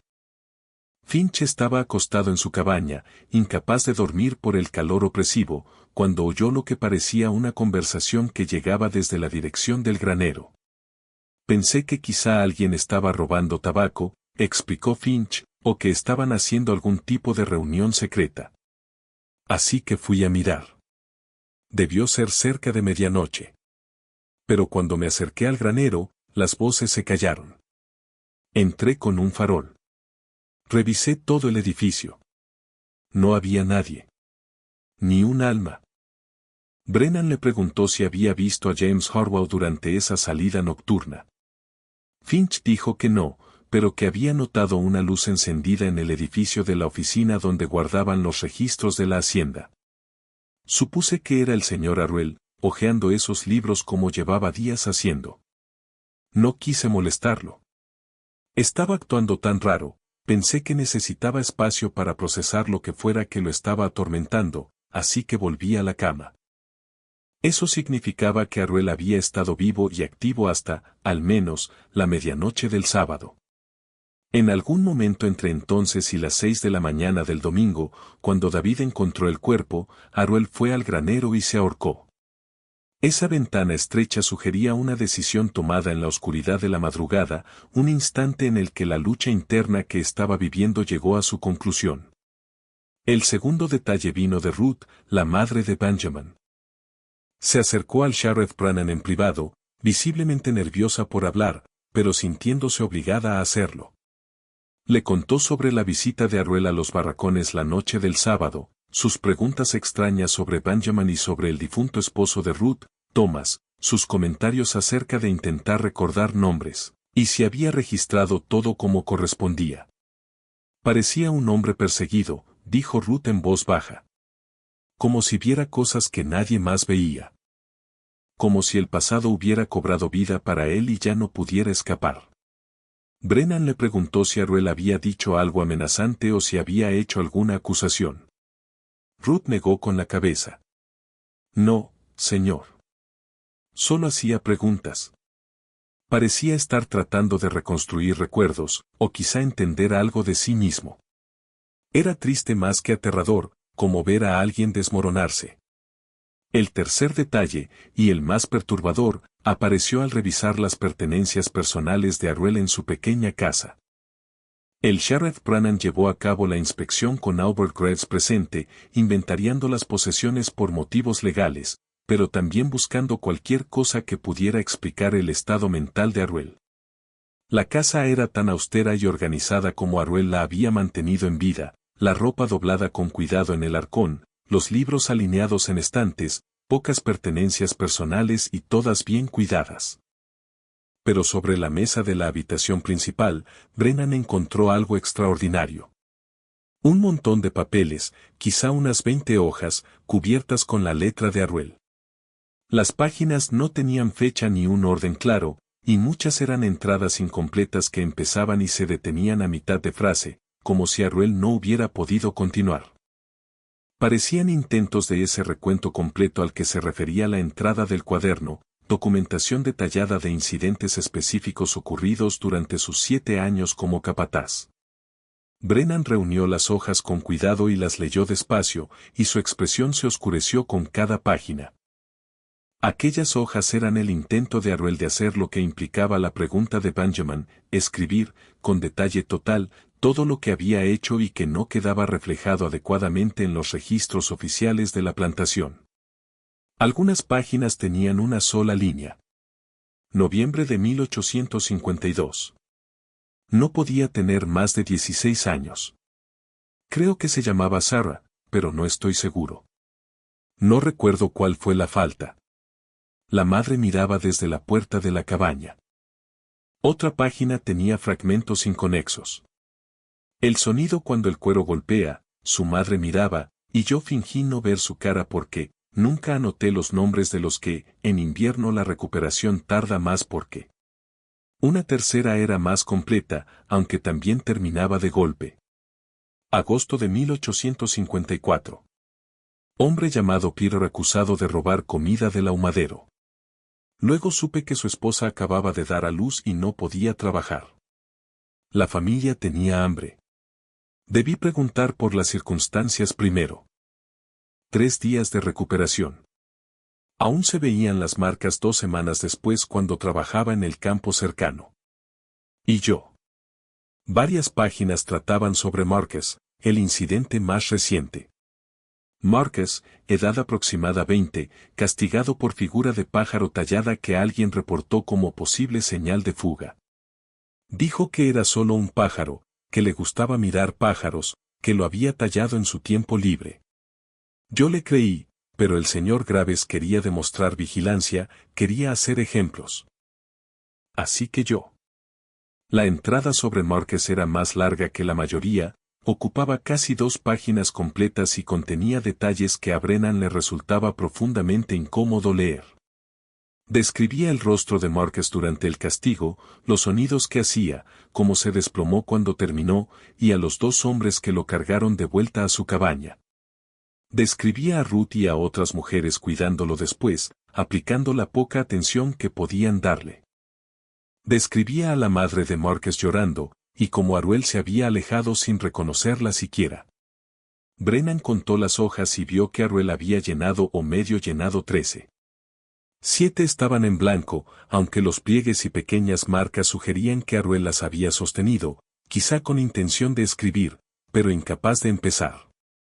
Aquellas páginas eran algo que Brennan jamás había visto, un perpetrador intentando rendir cuentas por completo, tratando de crear el registro total que la documentación oficial evitaba deliberadamente. La naturaleza fragmentaria de muchas entradas sugería que incluso intentar ese recuento había sido psicológicamente devastador. Aruel podía escribir 1 o 2 frases sobre ciertos incidentes, pero cuando intentaba capturar el detalle completo, cuando intentaba describir realmente lo que había hecho y cuáles habían sido las consecuencias, no podía seguir.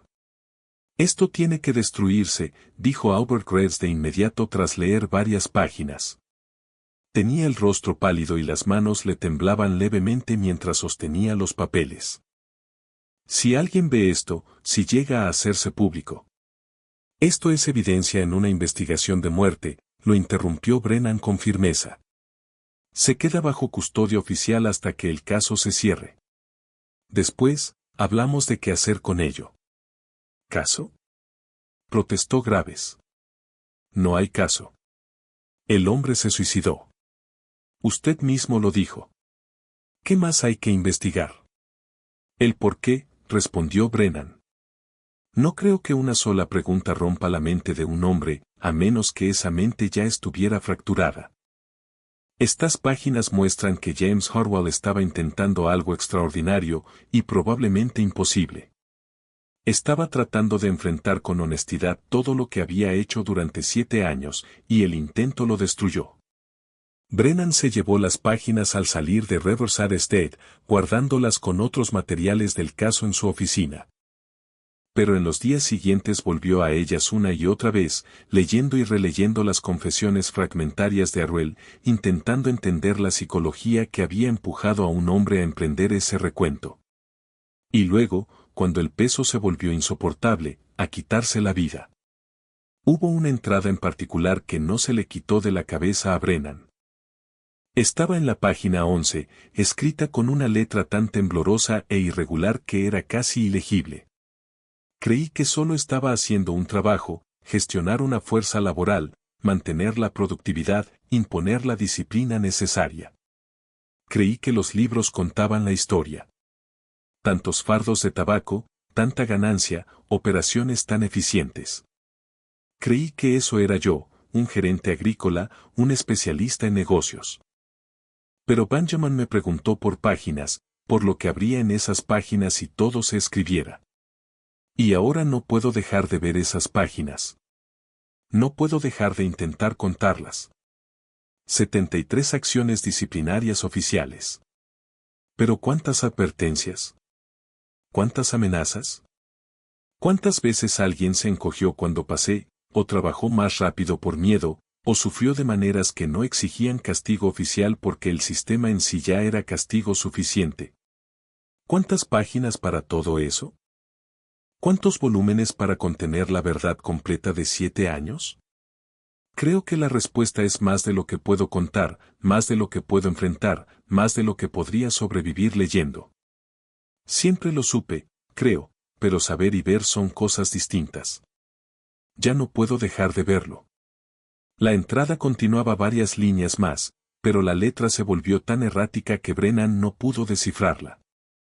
James Harwell fue enterrado en un pequeño cementerio cerca del borde de Riverside Estate, con una piedra simple que llevaba su nombre y sus años de vida. No se mencionó su oficio ni su cargo. Albert Graves asistió al servicio breve, al igual que Robert Finch y varios otros blancos vinculados a la hacienda. No hubo personas esclavizadas presentes, no se les permitió asistir y, además, la mayoría habría sentido poco más que alivio de que Harwell ya no estuviera. Pero esa noche, en los barracones, la gente habló de lo sucedido.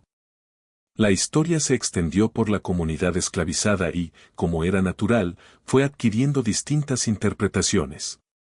Algunos lo vieron como justicia divina, el juicio de Dios sobre un hombre que había causado tanto sufrimiento. Otros lo vieron de forma más práctica, Harwell simplemente miró demasiado de cerca lo que era, y no pudo vivir con lo que vio. Algunos se preguntaron si no habría algo más, alguna maldición o influencia que Benjamin hubiera ejercido a través de su pregunta. Benjamin, por su parte, mantuvo una postura cuidadosamente neutral.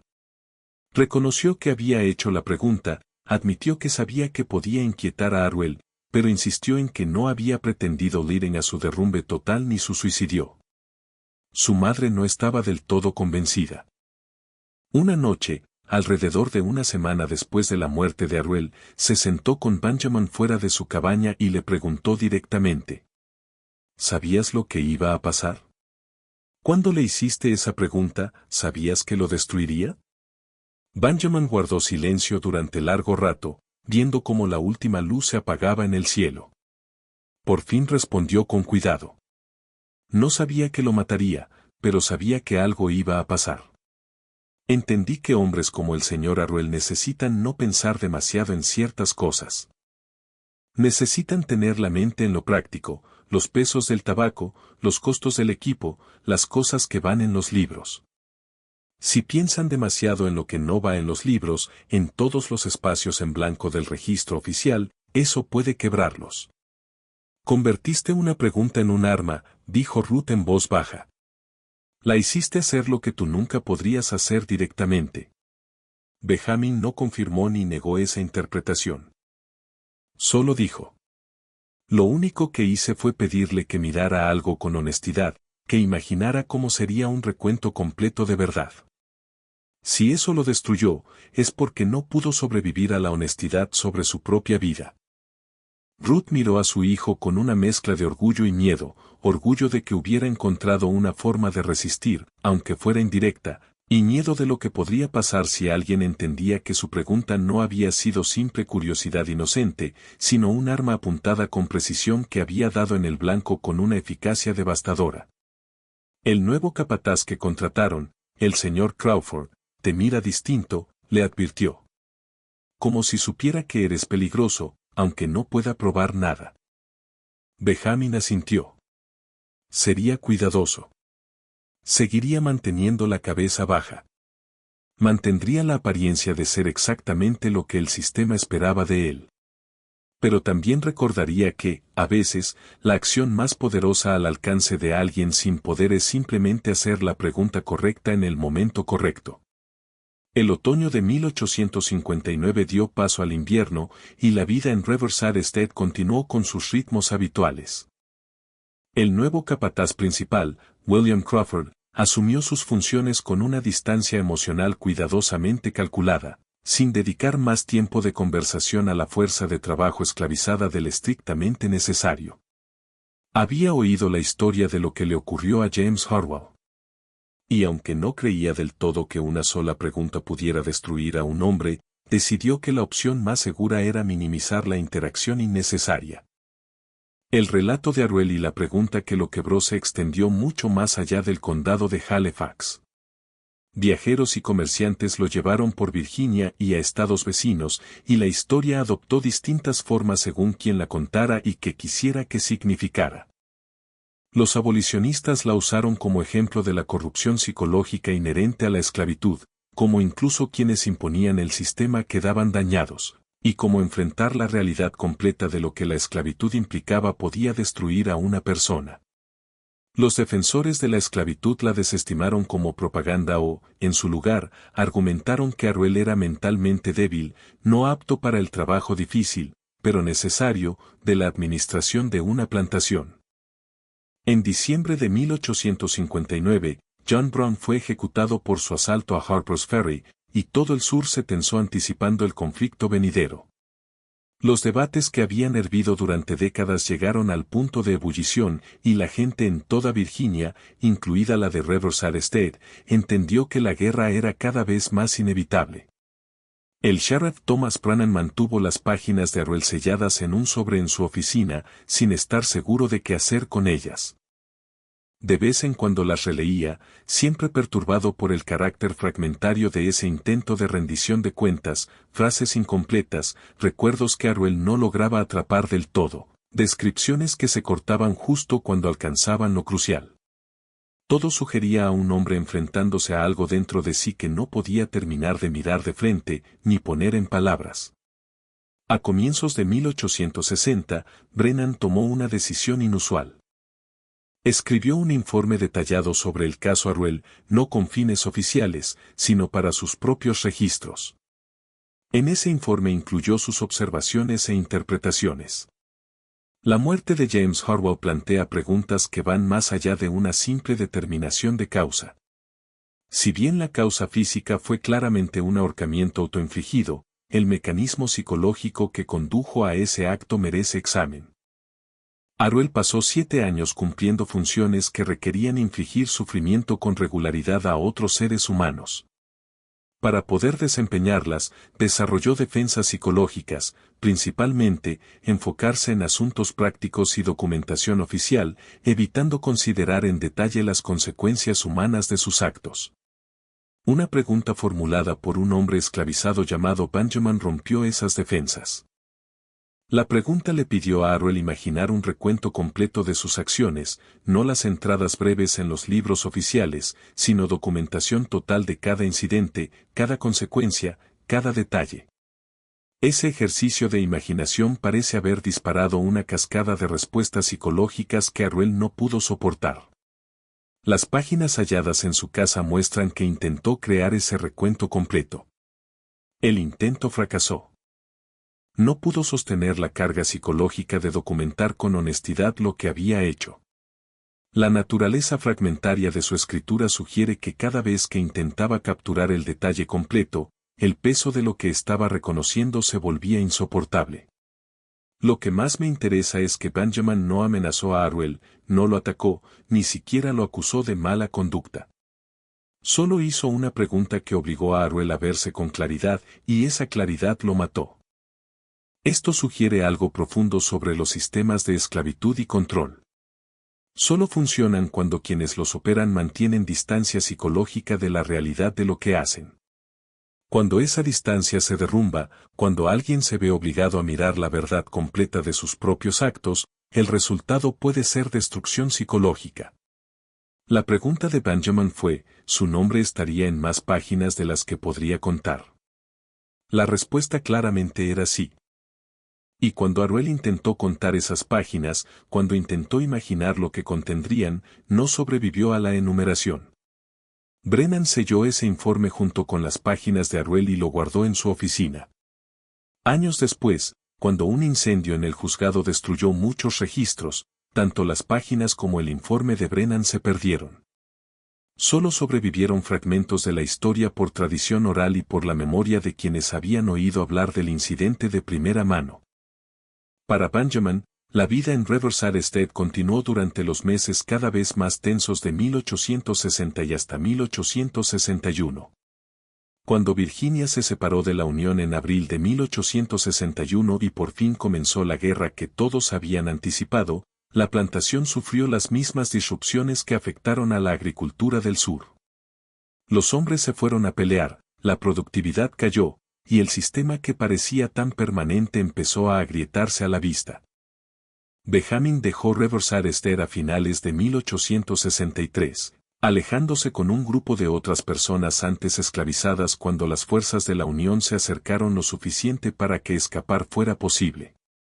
Llevaba la ropa puesta, una pequeña bolsa con objetos personales y el recuerdo de una pregunta hecha en un granero de tabaco que, de algún modo, había matado a un hombre sin violencia, sin amenazas, solo por el poder de obligarlo a ser honesto. Los registros históricos sobre la vida posterior de Benjamin son escasos y contradictorios. Algunas versiones lo ubican en Filadelfia, trabajando como jornalero y después aprendiendo un oficio. Otras afirman que se unió al ejército de la Unión, aunque no hay registros militares que lo confirmen de manera concluyente. Lo que parece seguro es que sobrevivió a la guerra y a sus consecuencias, viviendo al menos hasta la década de 1890, según un único registro censal que puede o no referirse a la misma persona. Riverside Estate, por su parte, se deterioró con rapidez después de la guerra. Albert Graves luchó por adaptarse a la nueva realidad económica de trabajo asalariado y rentabilidad reducida. Vendió porciones de tierra, vio la operación tabacalera encogerse año tras año y finalmente murió en 1879, habiendo presenciado la transformación completa del mundo que conocía. La casa principal se vino abajo con el tiempo. El granero de tabaco colapsó en una tormenta en la década de 1880. Y, para comienzos del siglo XX, casi no quedaba nada, solo campos cubiertos de maleza y piedras de cimientos. Pero la historia sobrevivió. Se contó y se volvió a contar, se adaptó y se adornó, y se interpretó según el significado que cada quien quiso extraer. Algunas versiones enfatizaban lo sobrenatural, sugiriendo que la pregunta de Benjamin llevaba una maldición o un poder espiritual.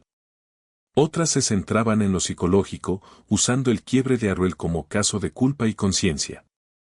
Otras la trataban como una alegoría sobre la necesidad de enfrentar la verdad histórica en vez de sostener ficciones cómodas. Lo constante en todas las versiones era el núcleo del relato, un capataz obligado a enfrentar el recuento completo de sus actos, una pregunta que lo hizo ver con claridad lo que llevaba años evitando, y la destrucción que siguió a esa claridad. En 1924, un estudiante de posgrado de la Universidad de Virginia, investigando historia de plantaciones, encontró una breve mención del caso Arruel en archivos de periódicos antiguos. Intrigado, rastreó a descendientes de personas que habían vivido en Riverside Estate y realizó entrevistas para reconstruir lo ocurrido. Su tesis incluyó un capítulo sobre el incidente, describiéndolo como un caso notable de colapso psicológico provocado por un ajuste de cuentas moral forzado. El estudiante entrevistó a una mujer anciana que afirmaba ser nieta de Ruth, la madre de Benjamin. Ella compartió historias transmitidas en su familia, incluidos detalles de la pregunta de Benjamin y sus consecuencias. Según ese relato, Benjamin había pasado semanas pensando cómo resistir el sistema que lo mantenía cautivo, entendiendo que la resistencia directa sería suicida, pero que podían existir otras formas de actuar para alguien capaz de pensar con estrategia. Mi abuela me contó que Benjamin entendió algo importante, dijo la mujer en la entrevista. Entendió que los hombres que dirigían ese sistema tenían que mentirse a sí mismos todo el tiempo. Tenían que contarse historias sobre lo que estaban haciendo. Tenían que evitar mirar demasiado de cerca la realidad. Y entendió que si lograbas obligarlos a mirar de verdad, con honestidad, algunos no lo sobrevivirían. Así que esperó su oportunidad. Y cuando James Harwell empezó a hablar de registros y de cosas que no se escriben, Benjamin vio su momento. Hizo la única pregunta de la que Harwell no podía escapar, la pregunta que lo obligó a verse con claridad, y esa visión lo mató tan cegaramente como una bala. La tesis fue archivada en la biblioteca de la universidad y permaneció casi sin leerse durante décadas. En la década de 1960, con un renovado interés por la historia de la esclavitud y la resistencia afroamericana, la tesis fue redescubierta y se publicaron extractos en una revista académica. Eso llevó la historia de Harwell a un nuevo público, investigadores interesados en formas de resistencia que fueran más allá de la rebelión física o la fuga. Estos estudiosos señalaron que la acción de Benjamin representaba algo sofisticado, una guerra psicológica llevada a cabo por alguien sin armas, salvo la inteligencia y la capacidad de hacer preguntas punzantes. La compararon con otros casos documentados de personas esclavizadas que usaron palabras, ideas y presión psicológica sutil para socavar o dañar a quienes tenían poder sobre ellas. Pero el interés académico es una cosa. La memoria popular es otra. Entre descendientes de personas esclavizadas en Virginia y en todo el sur, la historia de James Harwell y la pregunta de Benjamin se convirtió en una especie de leyenda, un relato para mostrar que el poder adopta muchas formas y que, a veces, el arma más efectiva es la verdad simple. En el condado de Halifax, donde alguna vez estuvo Riverside State, todavía hay visitantes que llegan buscando restos de la plantación. La mayoría no encuentra nada. La tierra se subdividió, se vendió, se urbanizó. Los campos de tabaco desaparecieron, reemplazados por casas, caminos e infraestructura moderna. No hay ningún marcador que indique dónde operó la hacienda, ni donde James Harwell se colgó en un granero de tabaco una mañana de domingo de septiembre de 1859. Pero la pregunta permanece. Se ha hecho incontables veces desde que Benjamin la formuló por primera vez en aquel granero, ¿tu nombre estaría en más páginas de las que podrías contar? Es una pregunta que obliga a rendir cuentas. Que exige enfrentar con honestidad la realidad completa de los propios actos, no la versión higienizada que queda en los registros oficiales. Es una pregunta que reconoce la brecha entre lo documentado y lo ocurrido, entre las historias que nos contamos y la verdad que intentamos evitar. James Harwell no pudo sobrevivir a responderla con honestidad. Lo intentó. Sus páginas fragmentarias prueban que lo intentó. Pero el peso de un recuento completo era más de lo que su estructura psicológica podía sostener. Cuando vio con claridad lo que contendrían esas páginas, cuando entendió que el conteo se extendía más allá de cualquier número que pudiera enfrentar, eligió la cuerda antes que seguir viviendo con ese conocimiento. Esta historia de James Harwell nos muestra algo profundo sobre la psicología humana, sobre la complicidad moral, sobre los mecanismos que construimos para no vernos con claridad, y lo que ocurre cuando esos mecanismos fallan. Nos muestra que, a veces, lo más aterrador no es una amenaza externa, sino una verdad interna. No lo que otros puedan hacernos, sino lo que debemos enfrentar sobre nosotros mismos. ¿Qué piensas de esta historia? ¿De verdad una sola pregunta puede destruir a un hombre, o Harwell ya estaba roto antes de que Benjamin hablara? ¿Crees que lo sabemos todo, o todavía hay secretos enterrados donde alguna vez estuvo Riverside State? ¿Qué pasaría si intentaras crear un recuento completo de tus propios actos? ¿Sobrevivirías leyendo lo que escribiste? Deja tu comentario abajo con tu interpretación.